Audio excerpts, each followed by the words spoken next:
নাম কি? আমার নাম মোহাম্মদ মিঠুন তালুকদার। ও তাহলে এই জগতে চাকরি করেন কত বছর ধরে? এই জগতে চাকরি করি ভাই 5 বছর। এই যে 5 বছর ধরে। হ্যাঁ। তে আপনার মিঠুন তালুকদার না? তাহলে হাইট স্যালারি পাইছেন কত ওই মেশিনে? স্যালারি পাইছিলাম 28,000, কিন্তু ওই 2-4 বছর ধরে 12,000, 13,000, 14,000 সংসার চলে না। কে ভাই এত কম কে?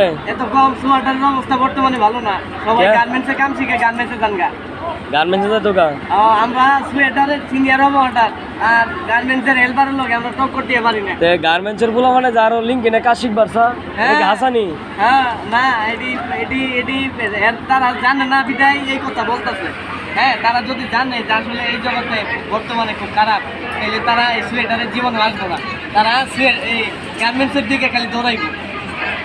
তা আমরা কি কোন তাহলে গার্মেন্টসে বলা নতুন নতুন যারা অল্প বয়সী যারা আছে কাজ কাম শিখতে চায়, বা যাদের অবস্থা খারাপ, বাড়িতে লেখাপড়া শেষ করে যারা চাকরি করতে চায়, গার্মেন্টসের কাজ শিখে গার্মেন্টসে ভিক্ষা বড়, তাতে ভালো আছে। আর হাসাত আপনি একটু মন থেকে কইছে? মন থেকে কইছি ভাই। তাহলে গার্মেন্টসে চাকরি করবার লাগে কইতেছে? হ্যাঁ, গার্মেন্টসে মনে করেন প্রথম অবস্থায় বেতন ধরবো নর্মাল ভাবে গেলে 13,500, 12,000, ধরার পরে 10টা পর্যন্ত বা 11টা পর্যন্ত ডিউটি করলে ওভার টাইম মিলে বেতন 20,000, 25,000। আর আমগর লগে বেল নাই, আমগর বেল নাই তাদের কাছে। আপনি বেল নাই কে লিখে? আপনারা তো লিঙ্কিনের বলাবান আগে উনছি, আগে বেতন পাইতো 60,000, 70,000 করে স্যালারি উড়াইতো। আগে এক সময় ভালো আছিল, বর্তমানে অবস্থা ভালো না। এই বেতন তো আপনার পুষে না? না, পুষে না। বউ থাকে না জায়গা, বহু জায়গা বউ জায়গা।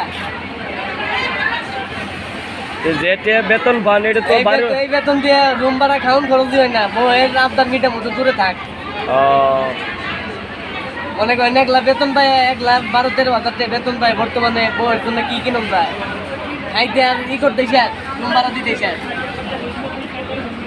বুঝছেন ব্যাপারটা ক্লিয়ার? আমি গেলাম, আমার সময় হয়ে গেছে। আর যেমনি জিনিসের দাম বাড়তেছে, কিছু কইতেন না? নামটা কি? আর কম না, আমরা কম না। এই মবিস, তোমার নাম কি? আমার নাম সাজা। শাহজাহান।